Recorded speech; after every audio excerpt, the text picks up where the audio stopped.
அனைவருக்கும் காலை வணக்கம். இன்னைக்கு வெள்ளிக்கிழமை. விண்வெளியில் நடந்து சென்ற முதல் மனிதர் அலெக்சி லியோனோவ் அப்படின்றவர். மே 30 நாளையோடு இந்த மாதம் முடிகிறது. 31 கிட்டத்தட்ட சனிக்கிழமையோடு முடியும். நாளைக்கு சனிக்கிழமை தானே.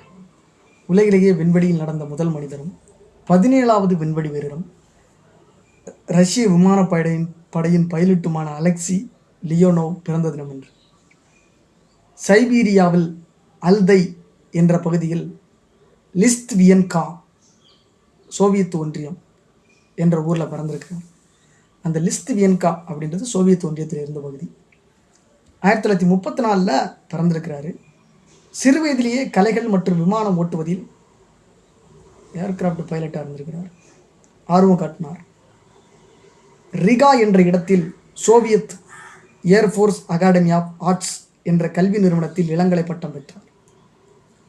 அதன் பிறகு பைலட்டுக்கான தனியார் பயிற்சி பள்ளியில் பயின்றார். விளையாட்டிலும் ஆர்வம் கொண்டிருந்தார். 1957 உயர்நிலை விமானப்படை கல்லூரியிலும் பின்னர் 1968 விமானப்படை பொறியியல் அகாடமியிலும் சிறந்த முறையில் தேர்ச்சி பெற்றார். 1981 தொழில்நுட்ப அறிவியல் பட்டமும் பெற்றார். இவர் ஒரு திறமையான ஓவிய கலைஞரும் கூட. 1960 விண்வெளி வீரர்களாக தேர்ந்தெடுக்கப்பட்ட ரஷ்ய விமானப்படையைச் சேர்ந்த 20 பைலட்டுகளில் இவரும் ஒருவர். விண்வெளியில் நடப்பது எளிதான காரியம் அல்ல. கால் பாதத்தை தாங்கும் அளவு தாங்கும் தளம் அங்கு கிடையாது.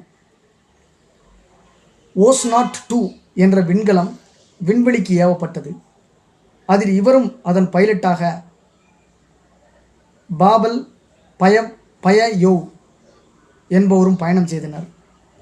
1965 மார்ச் 18 அலெக்சி விண்வெளியில் நடந்தார். இது விண்வெளி வரலாற்றில் ஒரு முக்கிய நிகழ்வாக கருதப்பட்டது. இது மனித வரலாற்றின் மகத்தான சாதனைகளில் ஒன்றாகவும் உலகின் மிக முக்கிய நிகழ்வாகவும் கருதப்படுகிறது.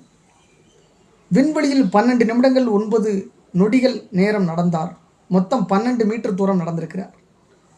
அங்கு சில உடற்பயிற்சிகளையும் செய்தார். விண்வெளியில் நடக்க வேண்டும் என்பதற்காகவே 18 மாதங்கள் பயிற்சி எடுத்திருந்தார். விண்வெளியில் நடந்துவிட்டு களத்துக்கு திரும்பும் சமயத்தில் எதிர்பாராத சிக்கல் ஏற்பட்டது.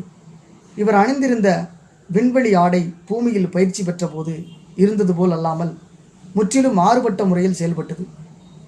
ஆனால் இவர் தன் சமயோஜித புத்தியால் சிக்கலை சமாளித்து மீண்டும் விண்கலத்துக்கு வந்து சேர்ந்தார்.